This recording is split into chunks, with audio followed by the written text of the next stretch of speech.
forsaken 19th century mansion harbors angry spirits from the past. There was definitely something there, and it felt like it didn't want us there. Get out. Rumors of a deadly love triangle. The banker was having an affair with her. One of the speculations was that she was buried in the basement. And a dark entity with the most evil of intentions. Whatever it was wasn't human. It frightened me so bad. I can't even describe the terror. Some houses are better left undisturbed. In America, there is real evil. It lurks in the darkest shadows and in our most ordinary towns. Between the worlds we see and the things we fear, there are doors. When they are opened, nightmares become reality.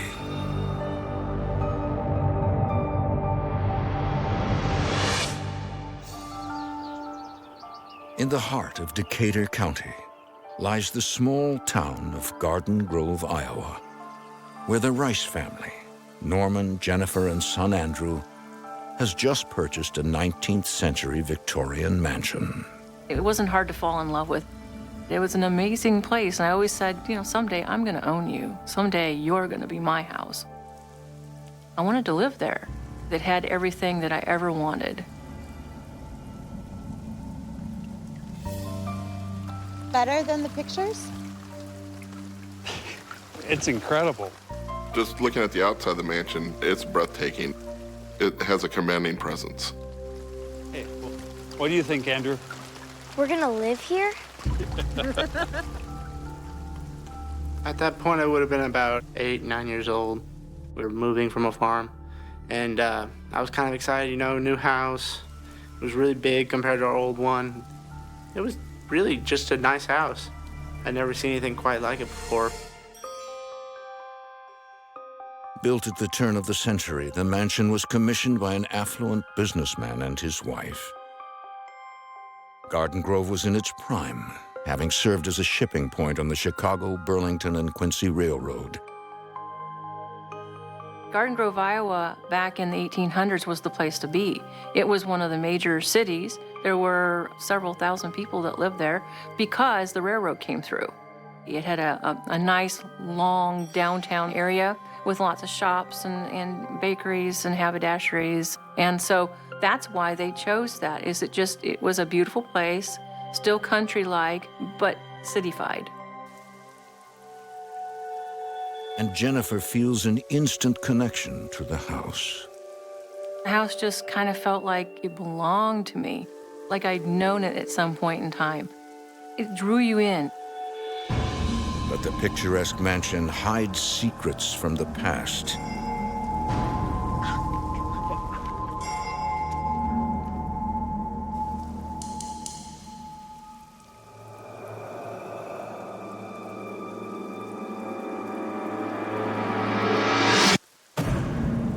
Come on!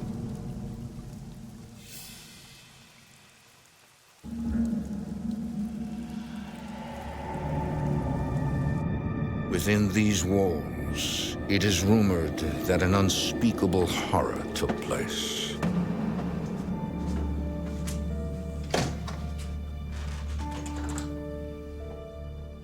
Isn't it grand? I mean, look at all the details. Look at this staircase. Very clearly, before we even moved in, we knew it was a money pit. It's incredible, but don't get too crazy. Norm, it's gotta be done right. For the company I worked at, I actually got a lot of stock options. So we were kind of planning on using that money to put into the house. So we were fully prepared to dump a whole bunch of money into it.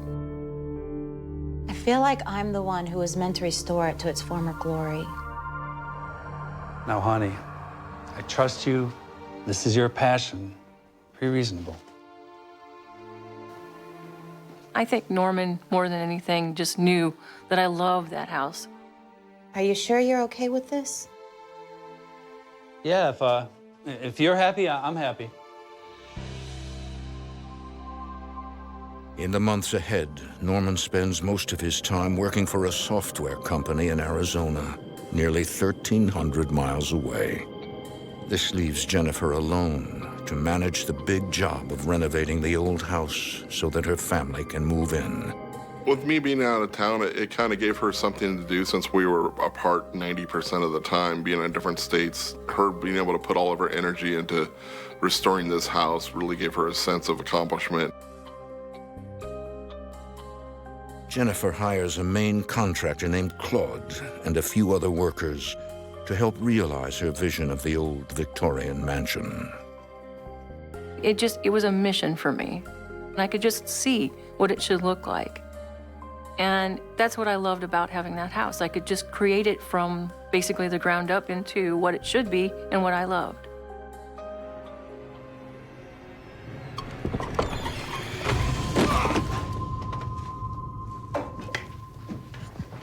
Clyde was putting in a chandelier, and the ladder was shaking so hard he wasn't sure if it was him shaking it or if there was something shaking it. You could tell he was just freaked. Wait, what happened? I don't know. I was pushed. What do you mean? Who pushed you? He never really told me what it was that happened. He just was very exaggerated in his speech and his nervousness. What are you talking about? I don't understand. I have to go. He actually told me, I don't want to be in this house anymore. Jennifer is stunned. It's as if Claude has just seen a ghost.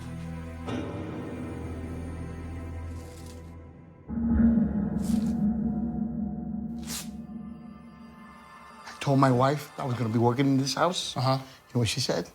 No, what? Stay out of the basement. What? Why? You know about the basement, right? No. That's where he buried her. Who? The servant. The woman he was having an affair with. She was pregnant, and he didn't want nobody to know. Then they had an argument. Then she fell down the stairs. He didn't want a scandal, so he buried her down there.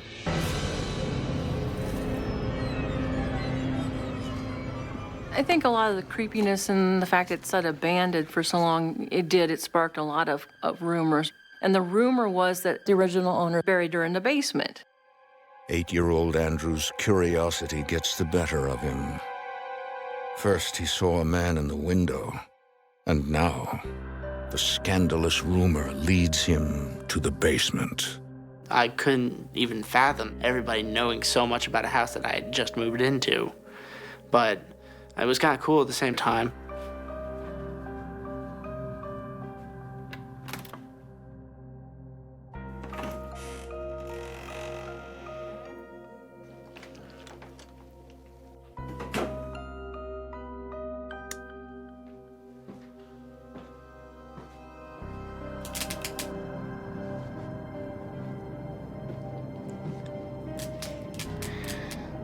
The feeling I got was immediately like someone had just dropped a bunch of bricks on me.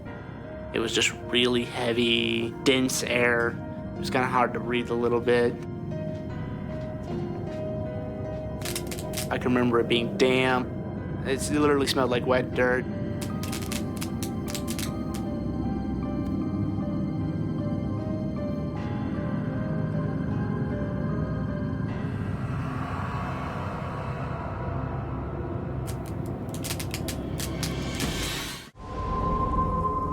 In 2001, Jennifer and Norman Rice, along with their 8-year-old son Andrew, moved to Garden Grove, Iowa, to restore their new home.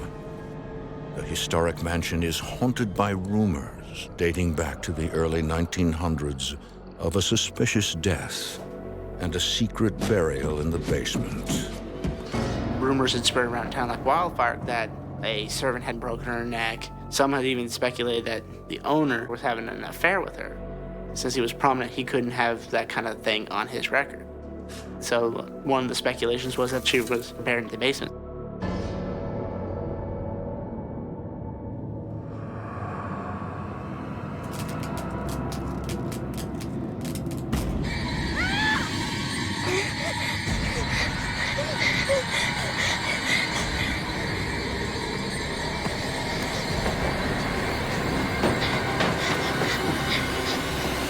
I never went back down to the basement again. I had thought maybe it was a skeleton grabbing me from underneath the ground. Maybe because I'd seen one too many horror movies as a kid.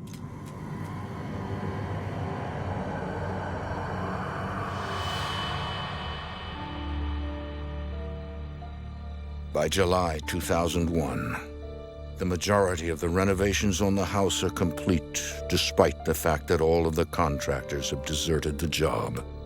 With Andrew's father, Norman, frequently away on business, his mother has no choice but to finish the house on her own. I remember her having so many stressful nights because we would bring in contractors to try to fix this place up, and they would just leave. Jennifer suspects that it has something to do with the rumors surrounding the house, but she doesn't believe the old wives' tale. It was somewhat unnerving, but it was an amazing house and it had amazing potential. And that's all I could think about for a while. It didn't matter what people said. There's always going to be rumors, especially in small towns. But as time wore on and some of the things that happened, I began to wonder. I started hearing noises I really couldn't explain. Andrew?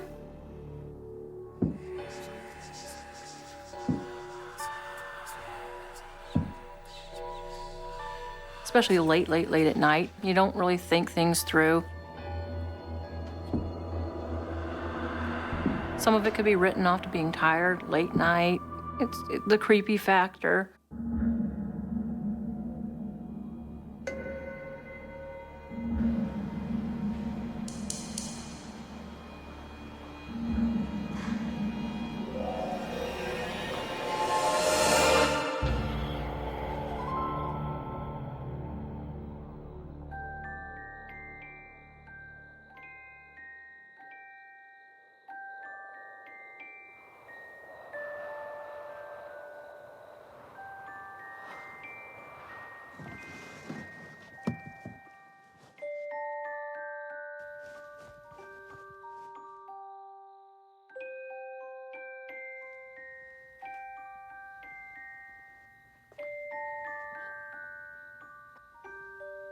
Sleep tight.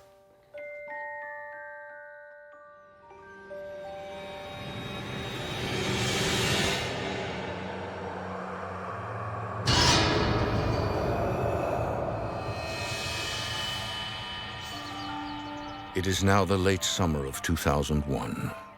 Norman is still working full-time 1,300 miles away in Arizona, while Jennifer and Andrew adjust to the family-friendly Garden Grove, Iowa area. One night, Andrew invites his friend Cody for a sleepover. Ah, yes! Lightsaber.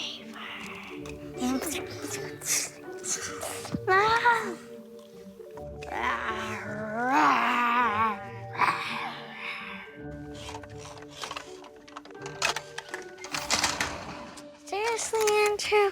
Why'd you push my truck out? Sorry.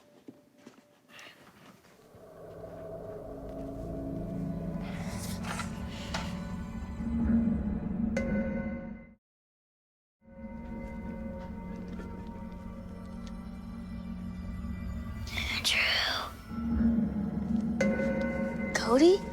I remember Cody, when I looked up at him, he just points at the top of the stairs.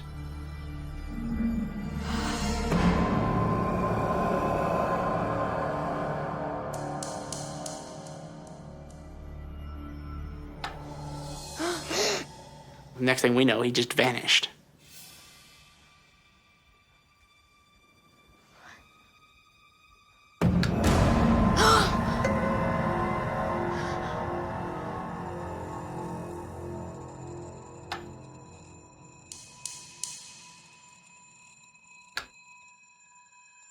Where is he?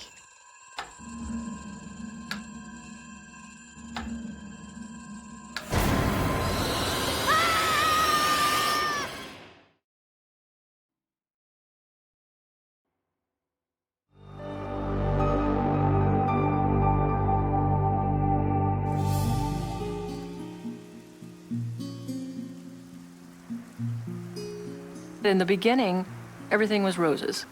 Home sweet home. You know, we'd spent all the time fixing the house up. But it didn't take too much longer after that to realize there was something off about the house.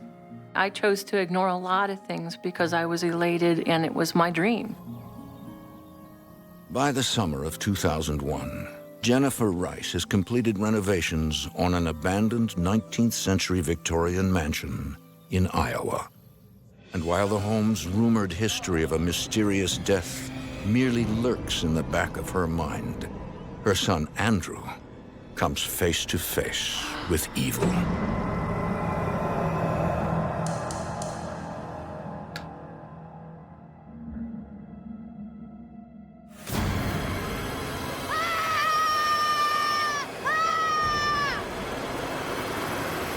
After that had happened, Cody had never spent the night again. And as a matter of fact, he really never even talked to me ever again. Despite his terrifying encounter with the ghostly entity, Andrew decides not to tell his mother what he saw. I didn't want to worry her because I didn't know how she really would react to it at the time. So I just avoided the subject altogether.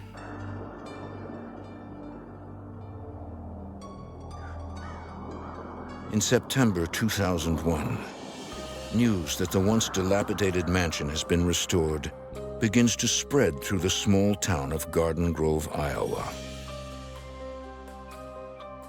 We had people that would knock on the door. I'm sorry to bother you, but I've always loved this house. Or I knew so-and-so who lived here, and I always wanted to see this house. And we finally decided we would do an open house. I just want to thank you for opening your house to all of us. Oh, well, thank you for coming. As we're doing tours, this sweet little old lady started telling me that she was so pleased to see somebody finally working on that house. My great uncle is the banker who built this house. And then she explained that she was the great niece. I know he would be very pleased to see how you're caring for it. She had watched over the years how people came and went and left it sit and rot. You could tell it broke her heart. And he and his wife would have been very happy to see a child growing up here. Oh, that's my son, Andrew. Please come in. I have something for you. The great niece brought a beautiful scrapbook full of pictures. And she showed us this picture, lovely picture about yay big, of the original owners. Jennifer is struck by the image of the husband. It was just an old black and white yellowed photo, but you could tell he had the palest blue eyes you've ever seen because you could barely see the pupils. Then Jennifer suddenly recalls the rumors surrounding the man and the Victorian mansion. Did you ever hear any of the rumors about this house? That's what they are. Rumors. Don't believe everything you hear. Of course not. What happened was they married later in life. Did they have any children? They wanted children so badly. So they didn't have children. And you can tell they planned on having children because there was a child's room adjoined to the master bedroom. That's my son Andrew's room. Andrew, come here, sweetie. This nice lady was just telling me that her great uncle is the one who built our house. Very pleased to meet you, Andrew. You too. Look at what she brought us. As she's showing us all these pictures, I started realizing that I had seen the banker somewhere before. Is the man I saw the first time I went in the house. And then again at the top of the stairs.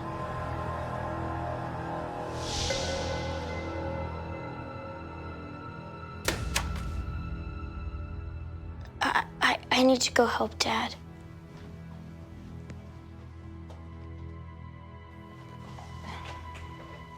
I'm sorry. I don't even know what that was about.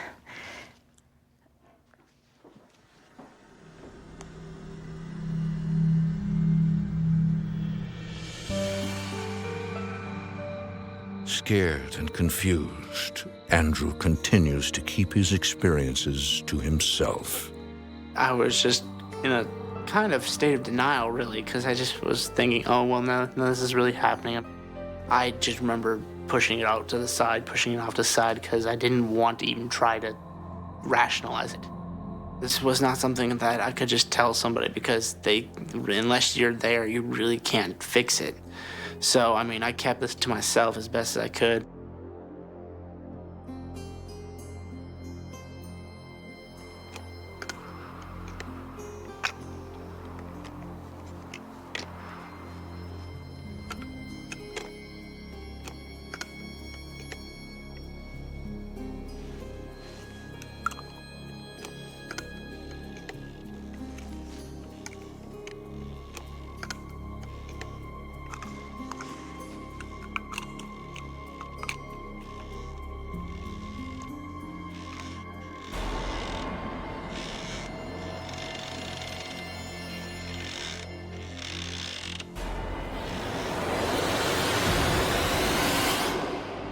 For more haunting, visit destinationamerica.com.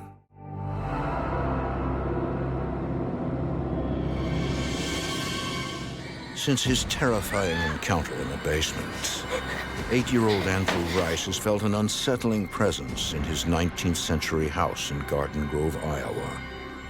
At that point, it scared me so much. I would just go over to a friend's house, or I'd go walk down the street and go play at the park.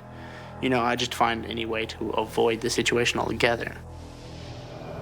But after seeing old photos of the original owner, a once prominent businessman, Andrew is now convinced that his ghost is haunting the home. His father, Norman, who is often away on business, is completely in the dark. My job was extremely stressful, trying to do software development and traveling too, and so they wanted me to be more concentrated on my work and not have to really worry too much about the house itself. They didn't really talk to me about it at all. A lot of times my dad was out of town, so he had no idea what was going on.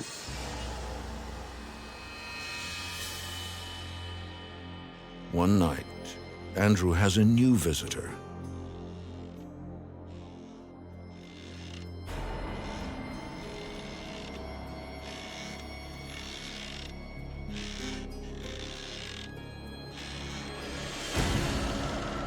When I looked up, I saw this lady just sitting in my rocking chair. At first, Andrew is stunned at the sight, but then he recognizes who she is. I had seen the lady somewhere before. It took me a minute, but then I realized it's the banker's wife.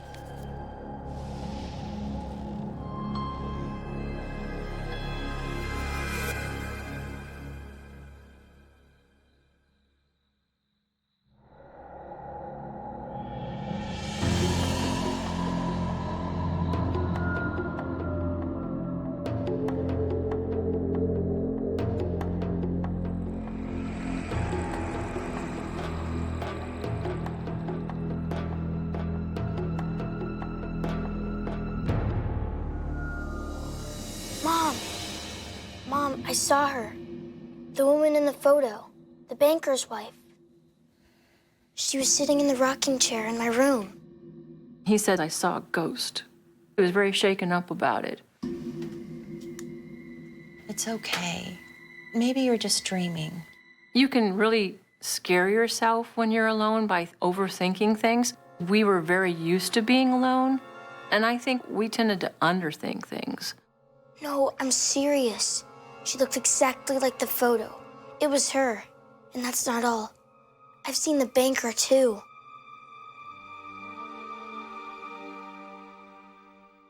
Maybe they're friendly ghosts. They always wanted to have children, and your bedroom was supposed to be the nursery. Maybe that's why they're drawn to you. Or that's why they come to you. Mom had told me that she wasn't there to harm me, more so she was watching over me. So she just said, oh, don't worry about it. You want to sleep in here tonight?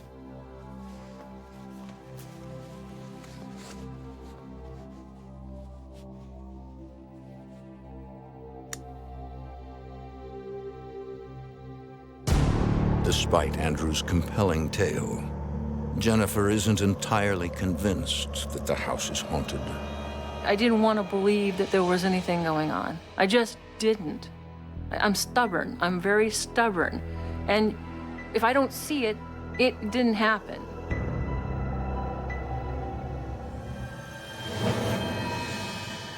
It is now January 2002. Andrew and his mother have been living in the house for 7 months while his father is often away on business.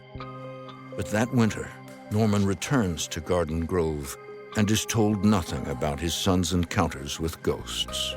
I'm so glad you're home. It just wasn't something that came up, you know. I didn't really feel like starting a, gee, I think our house is haunted conversation. But one night, a dark force decides to make its presence known. Norman? Something picked us up, and we landed on the bed. We were both wakened at the same time by some black entity, just some ominous presence. What was that? You felt it too, right? Yes. There was no way to rationalize it. There was just no way. It was unexplainable. So that was the first time I hadn't been able to just explain it away. This isn't something that happened by yourself. We're both sitting there talking about the same thing that just happened, so we know this was real. This was no dream. And now, Jennifer can no longer deny the truth. Norman, I have something to tell you. I think the house is haunted. By what? Ghosts? Yes. A banker and his wife. They lived here in the 19th century. Andrew's been seeing them. Jennifer kind of starts hinting at things that had been happening to Andrew that I wasn't aware of. There's a rumor around town. The banker had a servant girl who was pregnant. I will have you thrown out and you'll starve in the street. She died here. And they buried her in our basement. In our basement? Why'd you wait so long to tell me? I thought if we ignored it, it would just go away. But now this, we both felt it. There's something here. You just want to pack up and leave? No. There's nothing more to talk about, is there? It made me feel like this is all my fault. But we didn't talk about it. It was frustrating, it was isolating. I felt alone because I didn't want to talk about it and stir it up. But now that the secret is out, Norman begins to dread spending time in his new home, where he suddenly feels unwelcome. You almost feel like you're going into a depression, thinking, okay, we've spent a lot of money on this house, and now do you want to admit that somehow a house can say, I don't want you here? Although he doesn't believe in ghosts, Norman can't shake the unnerving feeling that he is not alone.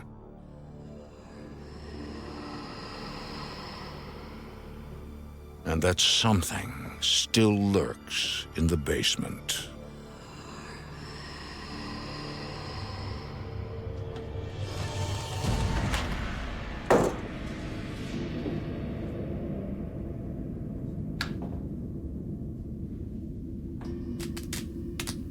Walking in that basement for the first time, basements can be scary, and this one definitely was. It just kind of gives you the heebie-jeebies.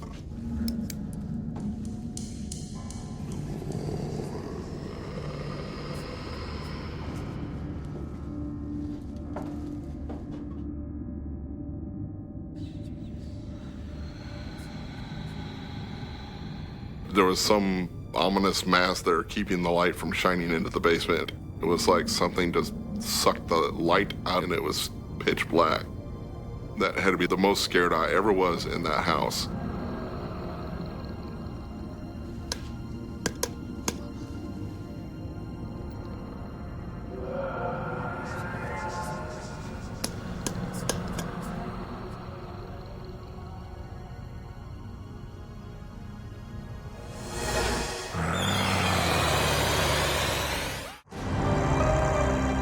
For nearly a year and a half, the Rice family has been living in a haunted 19th century Victorian mansion in Iowa, plagued by dark secrets from the past. Their presence in the once abandoned house has stirred up angry ghosts still roaming the property. But that fall, a new evil spirit is unearthed from deep inside the house, and Norman has a terrifying encounter in the basement.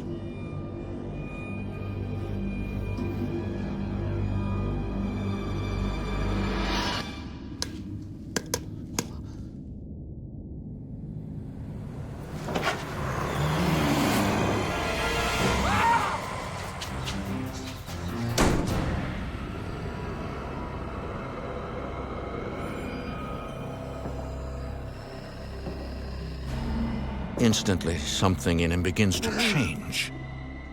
It's as if the evil force is taking over his body and his soul. It felt like the longer I was in that house, just the more angry I could get at nothing. Anything at all could set me off. I don't know if it was the house changing me or was it just me. As Norman became more agitated, more angry, more sullen, reclusive, the things in the house manifested more strongly. It scared me. I was just getting numb to everything because it was just getting worse and worse. And at this point, I just started not feeling anything.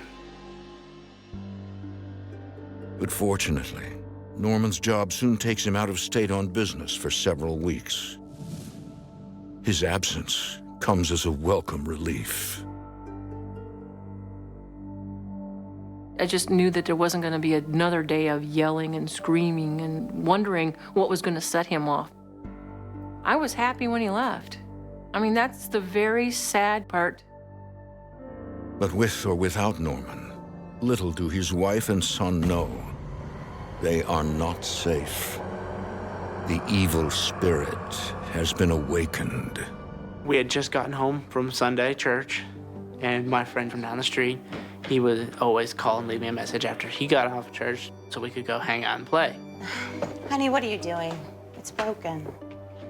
No, it's not.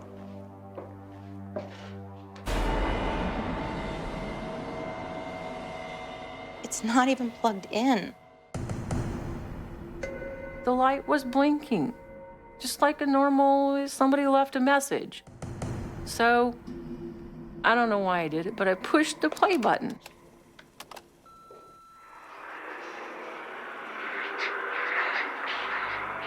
Out of that came a noise, whatever it was wasn't human, but as I turned it up, you could hear very clearly.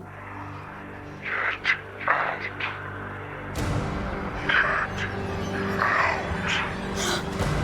You could tell its intention was to make us leave. I was scared. At that point in time, I was scared. Terrified, Jennifer reaches out to her last resort, the church. Weeks later, a group of parishioners arrive to conduct a house blessing. The evil immediately lures them to the basement. In the name of Jesus Christ, we dedicate this home as a sacred edifice. They were around the basement leaning inward with their Bibles while they were praying. Lord, we ask that you protect this home so that Norman, Jennifer, and Andrew Rice can worship and grow spiritually in peace. Amen. Amen. Afterwards, the parishioners retreat. They do not speak about their experience. They were very visibly upset. They did not want to talk about it.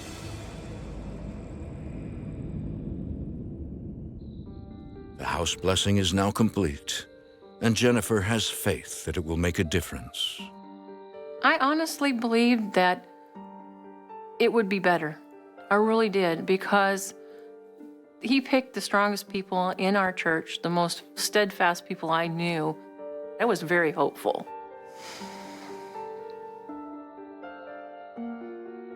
I had felt maybe it could get better, but at the same time, after going through that for so many months, I had learned just not to get my hopes too far up. With her husband Norman out of town, Jennifer tries to remain strong for Andrew.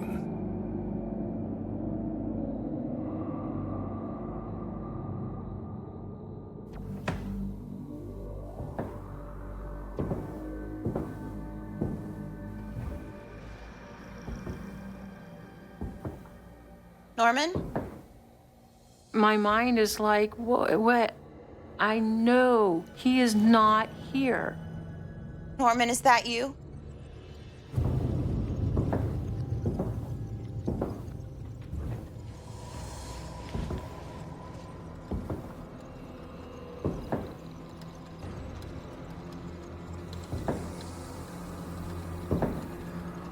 Norman?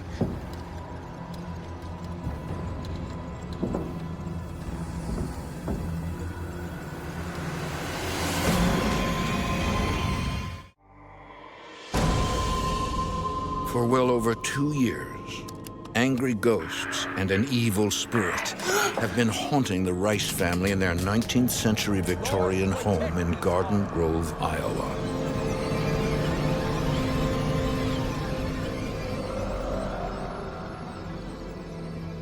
In the fall of 2003, while her husband Norman is out of town, Jennifer wakes to the sound of heavy footsteps in the hall. Norman, is that you?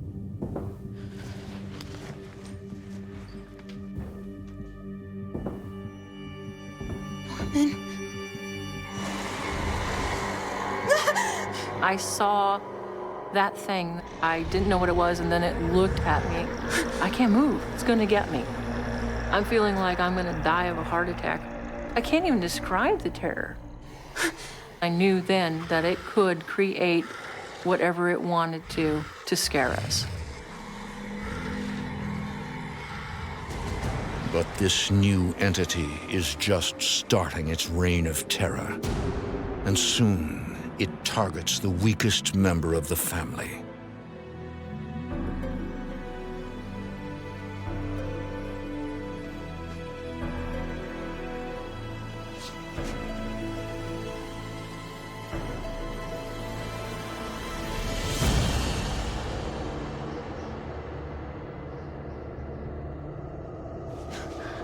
When I looked up, the best way to describe this, I saw this Batman almost. It was just this huge black form.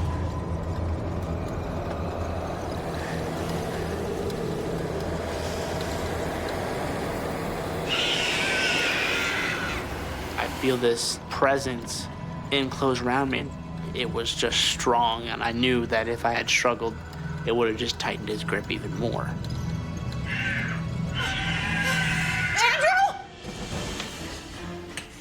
All I want to do is get to Andrew.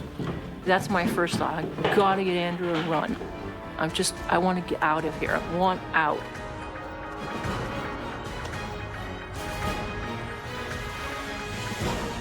Come on, baby. Come on.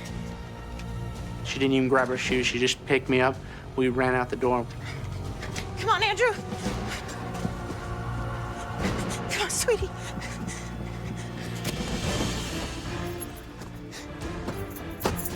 It's okay, sweetie. It's okay. I was too scared to look in the back seat, in the rearview mirror, because I was afraid that thing was in the car with us. Sorry, sweetie. That was it. I was done. I couldn't do it anymore. We needed to sell it. And and move. Finally, in November 2004, after 3 years of terror, the Rice family sells the 19th century Victorian mansion. I was heartbroken, naturally. It was my dream. But I knew my family just had been through enough. So I had to say, sorry and start all over again. We admitted defeat. We were cutting our losses, but then after we sold the house, and even now today, I'm glad that we did. It seems like getting out of that house played a big role in getting our family back on the right track. Family is definitely more important than any house. After we sold the house, everything seemed to return to normal. Where we lived was just a nice, calm little house that didn't have any worries, and my dad just started feeling my dad again. Still, even years later, Jennifer is unable to let go, wanting answers about her family's terrifying ordeal. It had been probably 5 years. I just guess I wanted to find out whether or not this really was just about my family or was it related to the house. So I knocked on the door, nobody was there. And to this day, Jennifer has not been able to determine if the new family has experienced anything paranormal.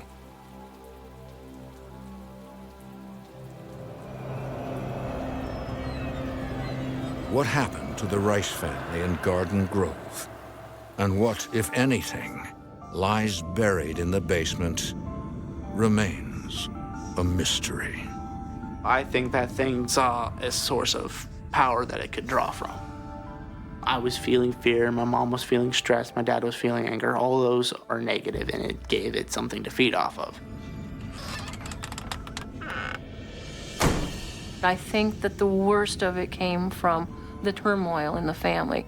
This thing, whatever it was in the house, had to break us up. It had to get between us. I just hope that no one else ever has to go through the same thing that we did.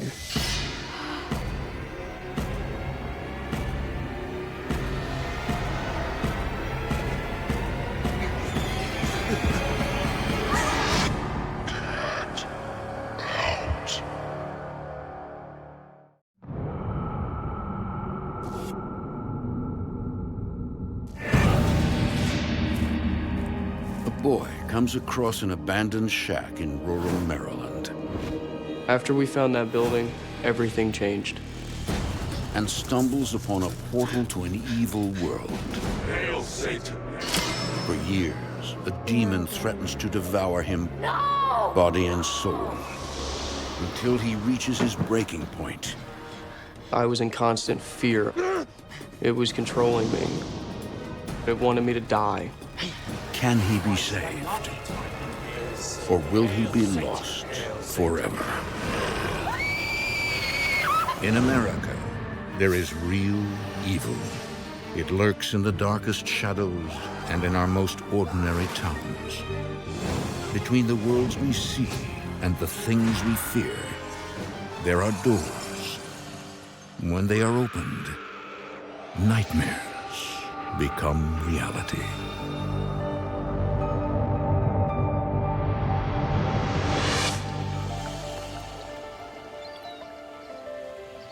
In Maryland, far from cities like Annapolis and Baltimore, there are fields and forests where a boy can still explore like frontiersmen of old. Odington was in the middle of nowhere. It was right back in the middle of the woods.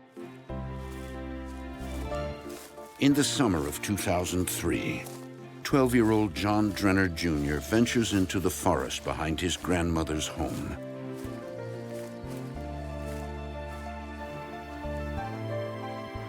Cheryl, his 14-year-old sister, leads the way. John, come on, I'm not waiting for you. Keep up. I'm coming. Me and my sister Cheryl were inseparable. My sister, she was always the outgoing one, very outspoken. I was more of the follower. John and I would always go in the woods to play. We would go on nature hunts, look for animals, things like that. We like to explore. But there are certain mysteries better left undisturbed. One day we found an old abandoned building. As we walked closer to it, we started getting this weird feeling about it, like we shouldn't be there. I definitely had an eerie feeling. Something was just telling me don't go near it. It was spooky. John, what are you doing? Get away from there. Come on, this is cool. No way.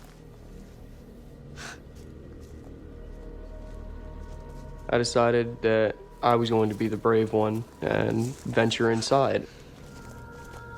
She was always the one that was making the good choices, where I really wasn't.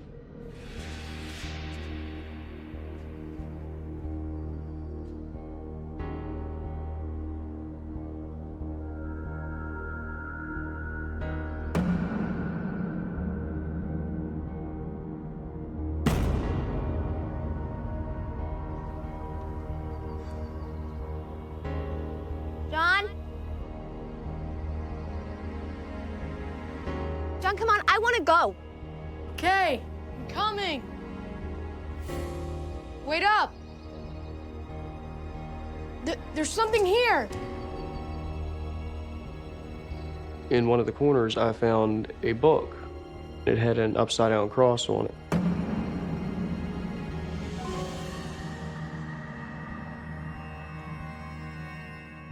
At first, the book appears harmless, but then it evokes a darkness.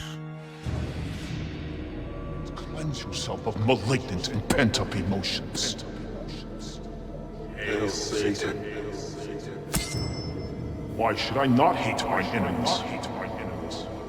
Hail Satan. I just started getting this heaviness in my chest, and it felt like I couldn't breathe. And it was just a scary feeling.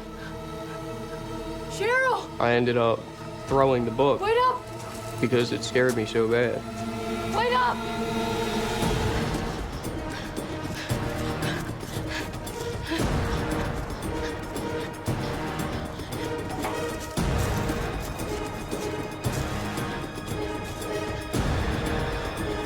Suddenly, John gets the feeling he's being followed.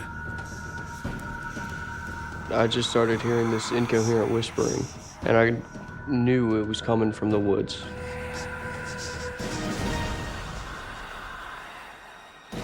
John tries to forget about his terrifying experience in the shack.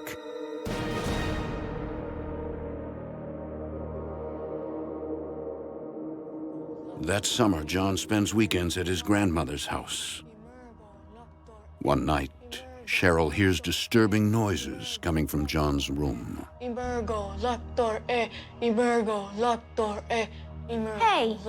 it's late. I can hear you all the way out in the hall. John, who are you talking to? It sounded like he was speaking in another language. It wasn't English. I couldn't understand him. And when he finally stopped talking, his nose started bleeding. John! John, you okay? Oh my gosh, your nose is bleeding. You okay? What's going on? I don't know. You're okay. You'll be fine. You're fine. The next morning, John's mother and stepfather arrive to take him to his home 12 miles away in Pasadena, Maryland. John tries to put the bizarre incidents of the last few days behind him. How was the weekend? It's good. Until his sister brings them up. It would have been better if John hadn't started acting all weird. Jeez, Cheryl. Ever since you went in that creepy building in the woods. I told you kids to stay out of the woods. The woods are said to harbor dark secrets. Local legend has it that satanic rituals took place there. Everyone in the neighborhood said, don't go near the Devil's Church. Whenever someone used to go by there, either got killed on the nearby train tracks or something horribly bad happened to them. But although John's mother has heard the rumors, she doesn't put much faith in them. They're just rumors, Mom.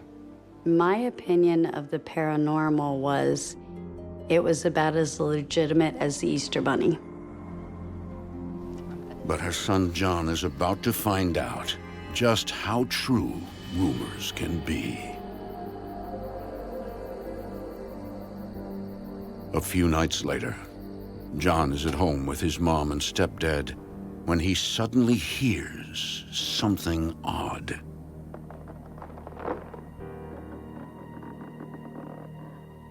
I had heard scratching on the house and in the walls and outside of the house.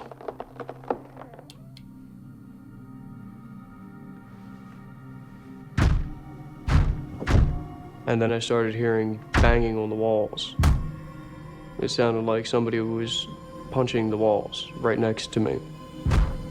I just tried to ignore it, and that's when my bed shook.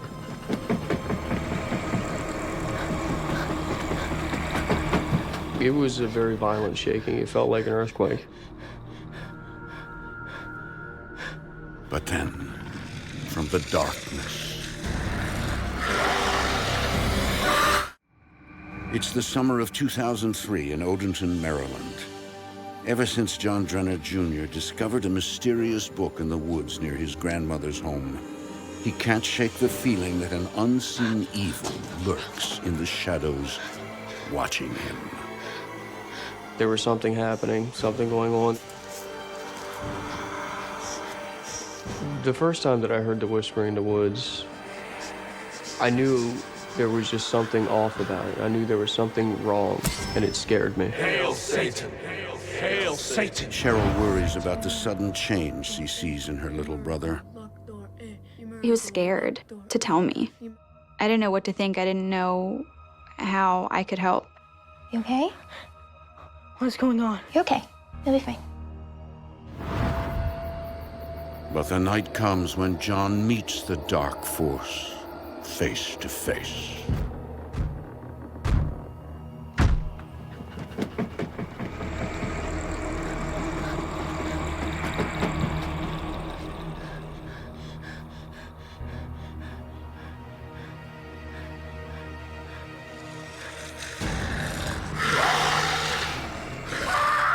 He was about 7 to 8 feet tall, black and shaped like a person.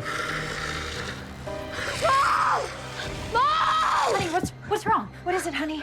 I saw something. What did you see? What? It's gone. Okay. What was it? It looked like a man. John told me that he heard scratching noises like someone was trying to get into the room. He complained of seeing shadows, of seeing the monster. Okay, John, there isn't a man. It was probably a light from a passing car. Okay? I just thought he was scared, maybe heard a noise. It was his imagination. Do you want me to stay with you for a bit? Yeah? She told me that I was just having a nightmare, that I needed to go back to bed. My mother really wasn't the religious type. She looked at everything from an analytical aspect, science.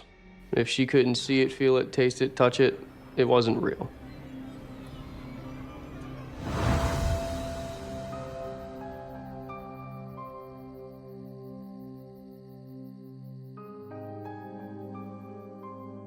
Night after night, the same creature pays John a visit.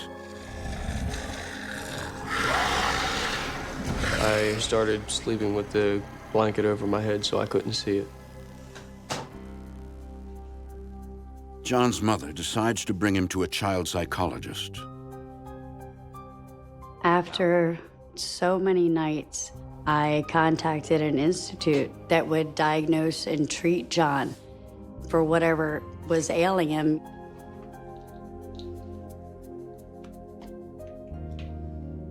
My mom always thought that there was something psychological going on with John. John was diagnosed first with having night terrors, and they gave him medication, but said eventually he would grow out of it. I knew that what was happening to me was real. It wasn't something that was in my mind.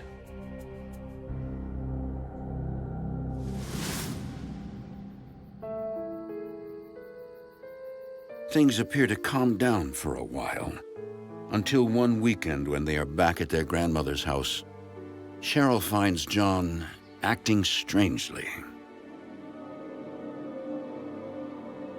I was in the kitchen eating breakfast one morning. No. No. And I heard John in the living room talking to someone, so I wandered in there to see who he was talking to. No. No, I can't. I don't want to do that. I won't. John. Who are you talking to? You're not supposed to be here. And he was sitting in the corner, just talking to the corner. It says you're not supposed to be here. He was awake. He was like he was having a conversation with whoever he was talking to. Grandma? Something's wrong with John. John, are you okay? But John is not okay as he finally emerges from his trance. It's bleeding. Just like before. I was terrified for him. John, what's going on with you? I don't know what's happening to me. It won't leave me alone. I had talked to my grandmother and told her about everything that was happening. I said, this man, he's tormenting me. She hugged me and said, I'm gonna take care of this for you. A few days later, John's grandmother decides to take action. She places religious articles in John's room at her house, hoping they'll protect him. Our grandmother was religious. She would read us the Bible. She believed John. She thought that there was something spiritual going on. I was very hopeful that, that would at least stop it. That would create a safe zone for me. I don't think it helped. The crucifix at his grandmother's house only seems to be making things worse. The very next night, this entity was there. Using the crucifixes was just making it mad. It wasn't doing anything to protect me.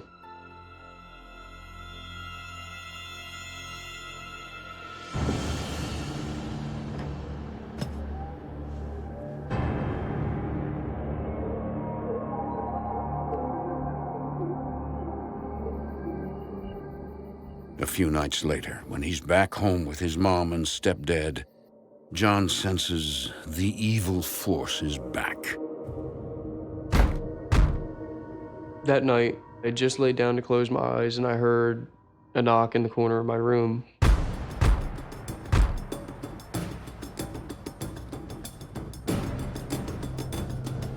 It was the shadow entity. I was paralyzed with fear.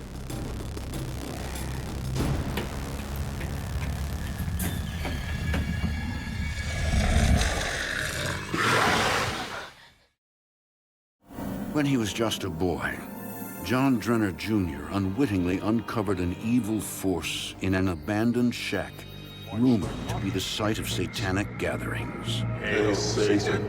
Hail Satan! Since then, a malevolent entity has followed him, cornering him in his bedroom at home in Pasadena, Maryland.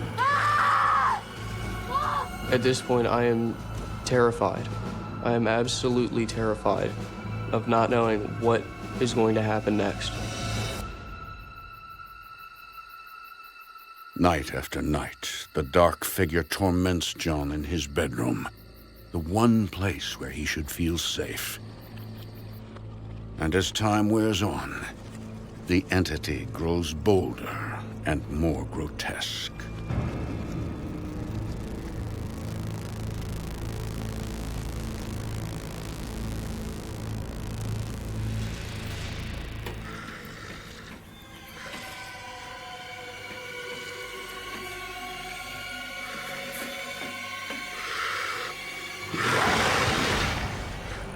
I couldn't move, I couldn't scream.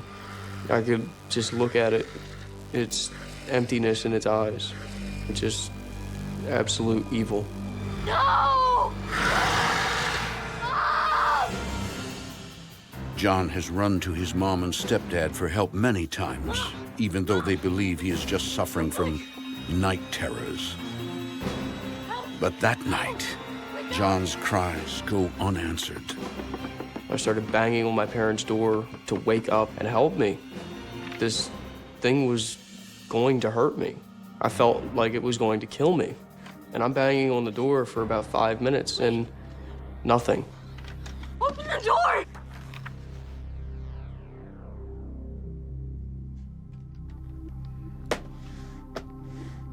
Honey, I'm gonna go downstairs. Can I get you anything? No, I'm okay. Okay.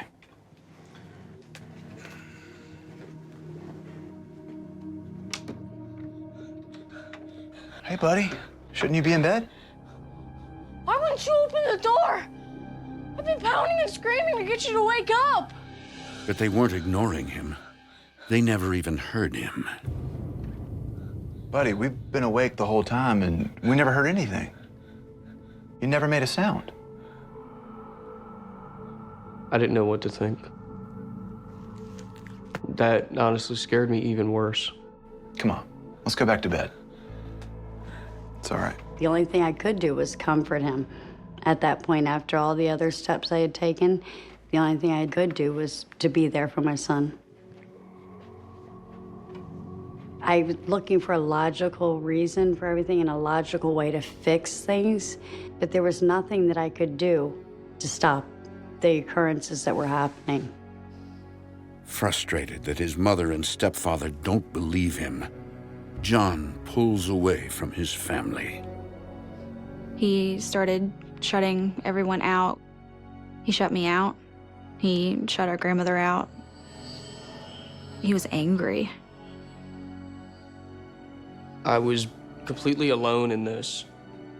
Nobody could understand or believe what they couldn't see or feel for themselves. And it was a complete and total nightmare for me.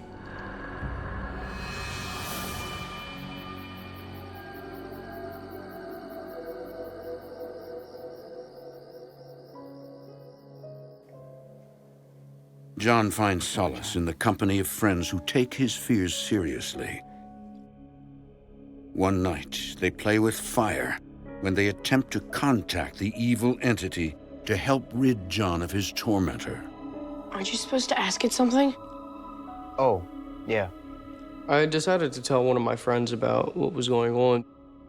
Is there anybody here with us? He had said, well, I have a spirit board. We can use it and find out what it wants, and then it'll leave you alone. It's not working. Why are you messing with John? I had no idea what it was or how it worked or anything like that, because I'd never really messed with him before.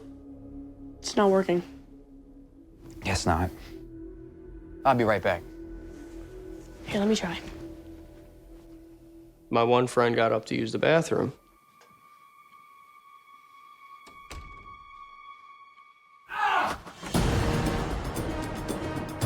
What happened? Something grabbed my leg in there. He said, I felt something touch my leg. Let's go. Roger. Wait, don't go. John now knows for certain that the evil entity is not just in his imagination.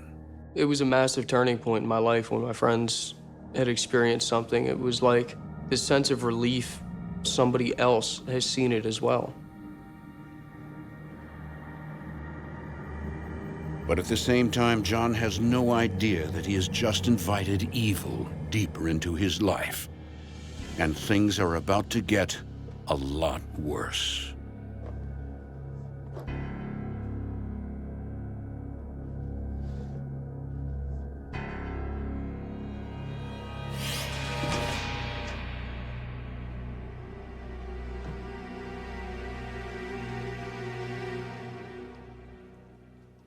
That's weird. I felt this heaviness in my chest again. I knew it was around.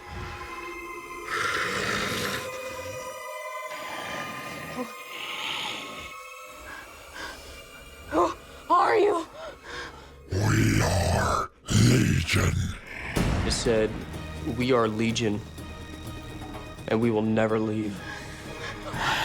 Wait! A miracle. For the past few years, John Drenner Jr. has been battling a malevolent, demonic force hell-bent on taking over his body and his soul. It all started after he unknowingly encountered the entity in an abandoned shack in the Maryland woods. Indulgence instead of abstinence. Rumored to be the site of satanic worship. Hail Satan! Hail Satan!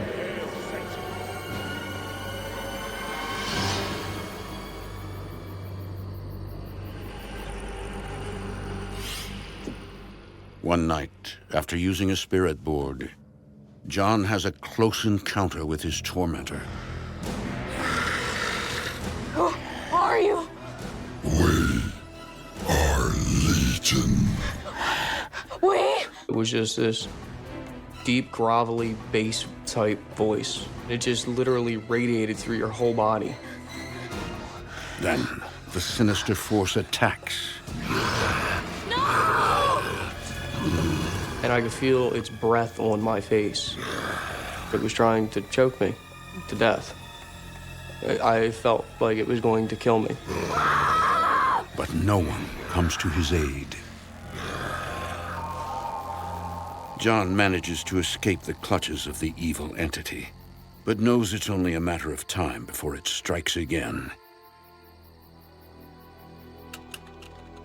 With family and friends unable to help him in his fight, John conducts research to try to understand what he's up against. It was attacking me. And at this point, I was really in fear for my life.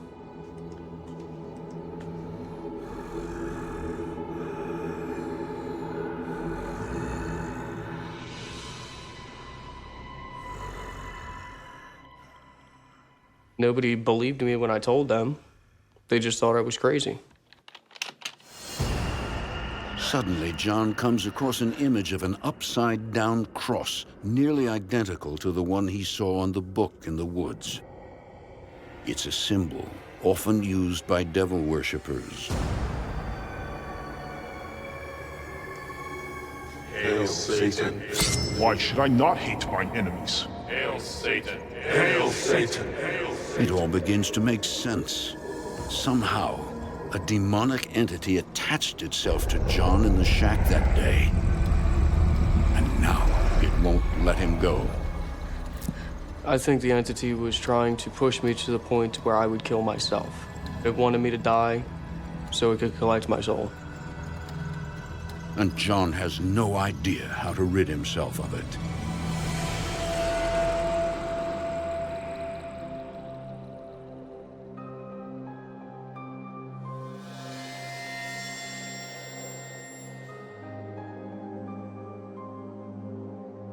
Since he was a boy, John Drenner Jr. has been battling a demonic force. Now 19 years old, he is living on his own in Glen Burnie, Maryland, not far from his family home. Frightening visions and voices plague him nightly with no end in sight. I had tried to kill myself a few times. I was tired of dealing with this, and I was tired of fighting this by myself. John has found himself increasingly isolated from those he loves. His mother. I did try to figure out what was wrong with John. It was so extremely frustrating. You can't stop something that you can't see, that you can't hear, that you can't feel. You need something tangible. And his sister. It was very frustrating to be shut out of his life. I got married and moved farther away. I just kind of wrote it off as he'll talk to me when he's ready. That summer, a ray of sunshine pierces through John's dreary existence. Her name is Mary Segura.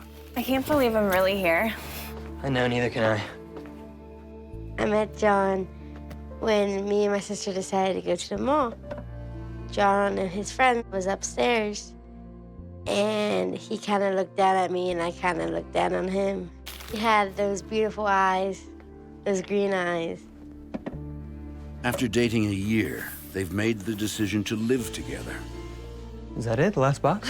Last one. We had that instant connection. I just knew. All this time, John has managed to keep his dark secret from his girlfriend. But their blissful life together is about to take a tragic turn. I didn't tell Mary what was happening to me because I didn't want her to think that I was a whack job, and I didn't want her to just leave me. John has no idea that the demon is no longer just after him. It now seeks to intimidate his girlfriend. A few weeks after moving in, Mary begins to feel a presence other than John in their home.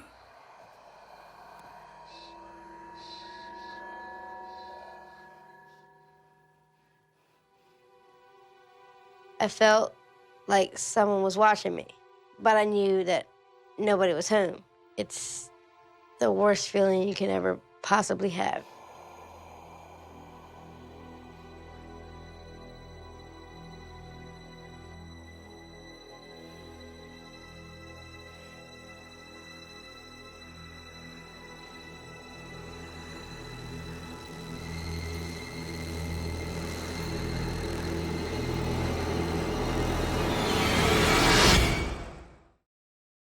When he was a boy, John Drenner Jr. uncovered an evil entity in the woods of Maryland.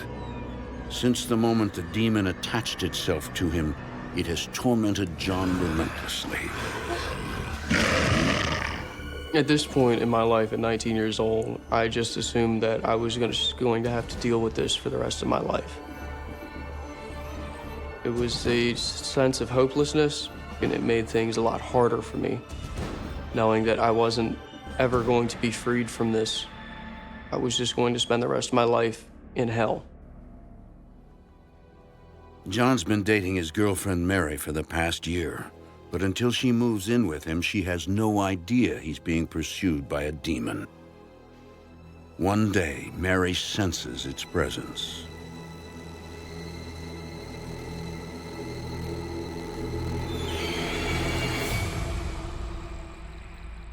It's the worst feeling, knowing that something's not behind you, but you can feel it. You can feel something breathing, looking at you, but when you turn back, nothing's there.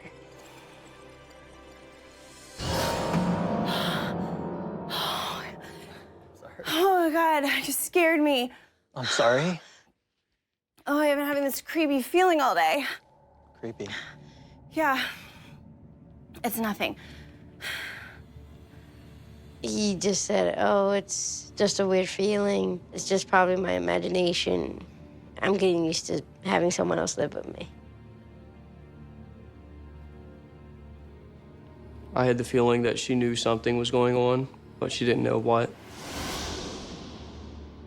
For the next few days, John continues to hide the truth from Mary, until she begins to sense a change in him.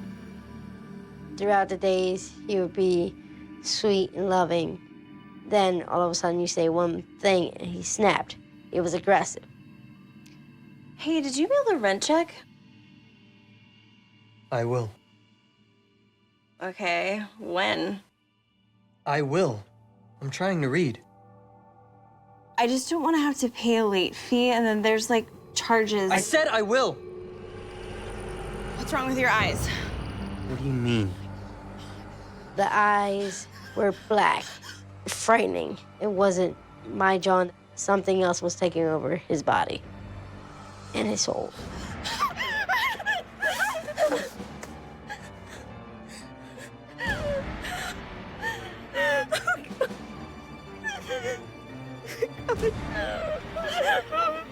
Mary.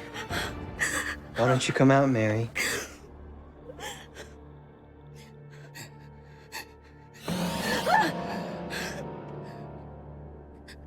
Mary. John. Come here. Oh, John.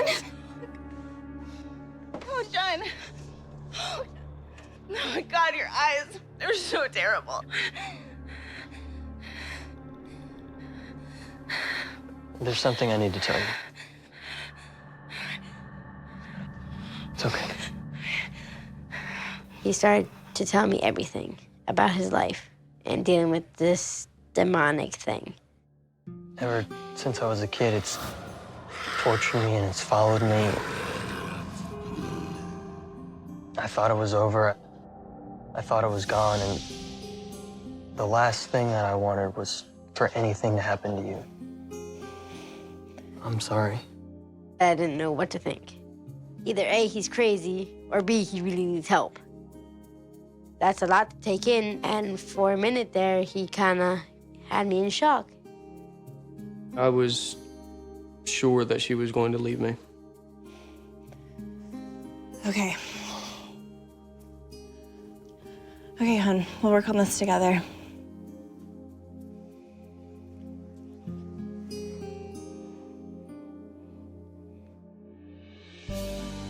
Mary convinces John he needs help from a higher power.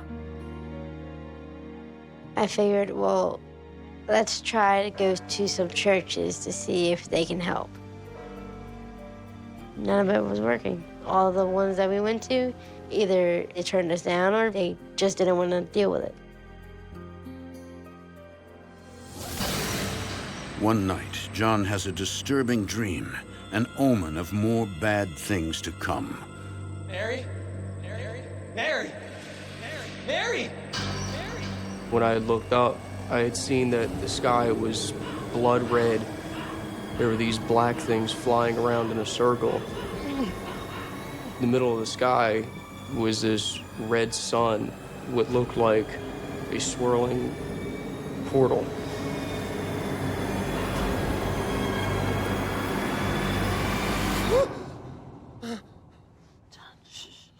It's just a nightmare. It was frustrating.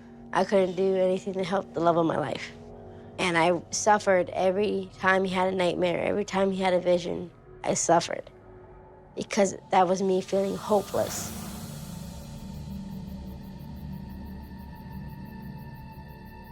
But John's nightmares are not the only thing Mary will suffer. The demon is not finished with her yet. The next night, while John is working a night shift, Mary finds herself alone.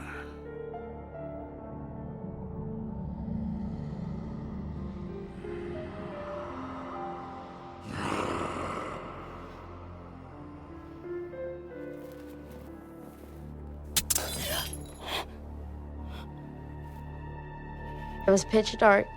Turned on my cell phone. It was full battery.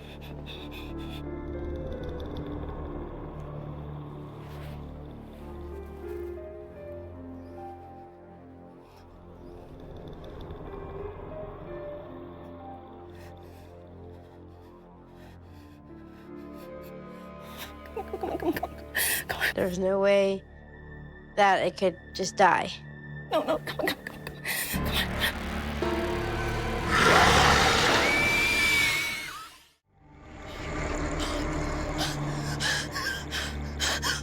For years, John Drenner Jr. has been plagued by an unrelenting demon that seeks to possess him.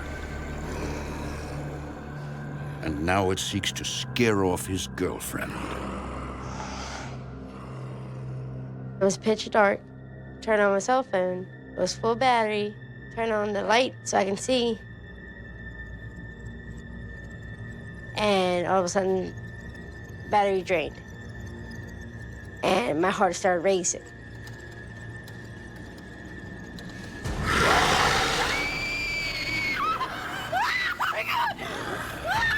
The figure was face to face to me. I was terrified. I didn't know what to do, but just stand there and shake.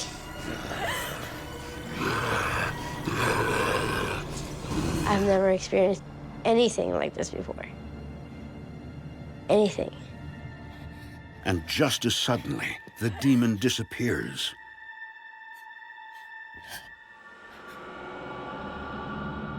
John now knows the entity will stop at nothing to destroy him and isolate him from the people who care about him. This shadow entity was gaining power, and it wanted complete and total control.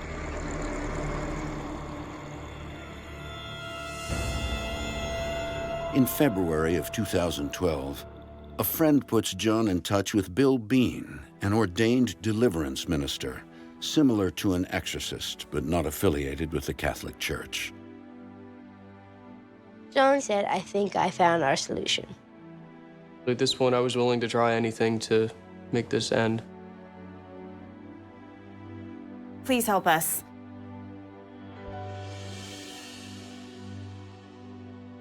I will. Come closer.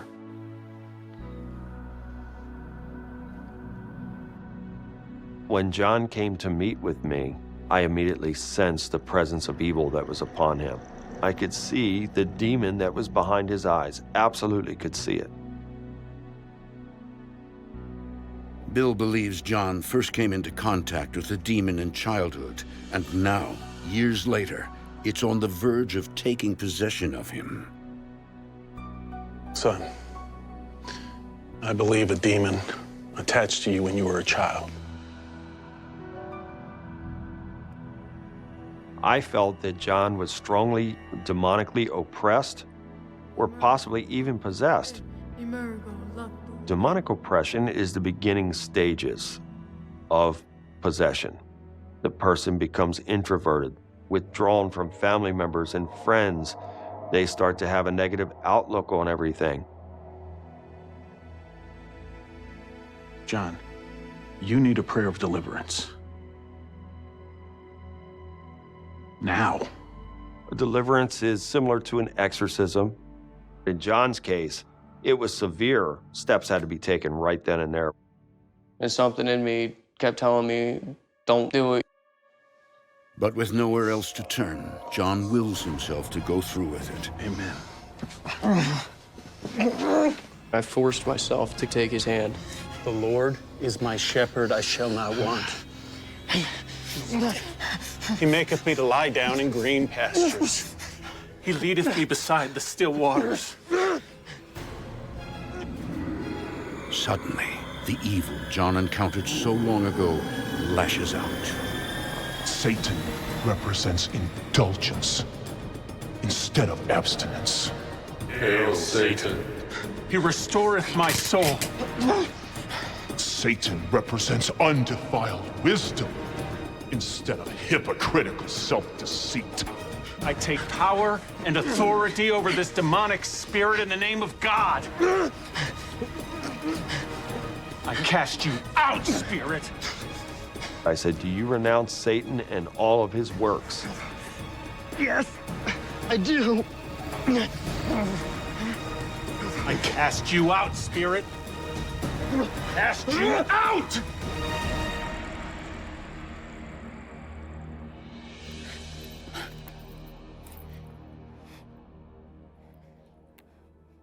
I remember just coming to, looking him in the eye, and it felt like the weight of the world was lifted off of me. Is it over?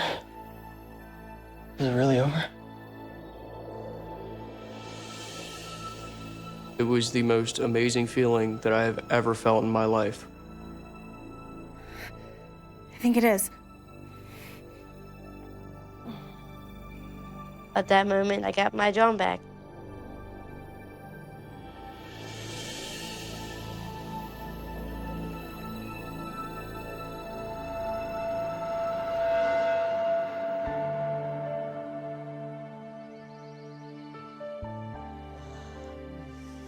John today is loving, sweet.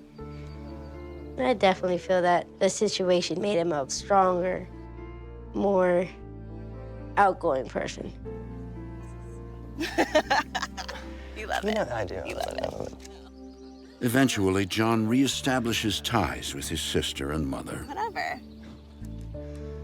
When my brother came back into my life, he was happy again, and we're working and growing our relationship every day. John's mother, a paranormal skeptic, is still devoted to science and logic. He's like, Mom, can you explain what happened to me? I can't explain. And I said, it doesn't matter. I found my solace and comfort knowing that my son was finally free and happy. Thank you. John now works as Bill Bean's apprentice helping other people overcome demonic oppression. This is risky work, but John believes it is his calling. I had a dream one night that I was helping people. And I said, you know what? I need to face my fears. I know what it's like to be in hell. I know what it's like to be tormented for years. It was time for me to help pull other people from the darkness.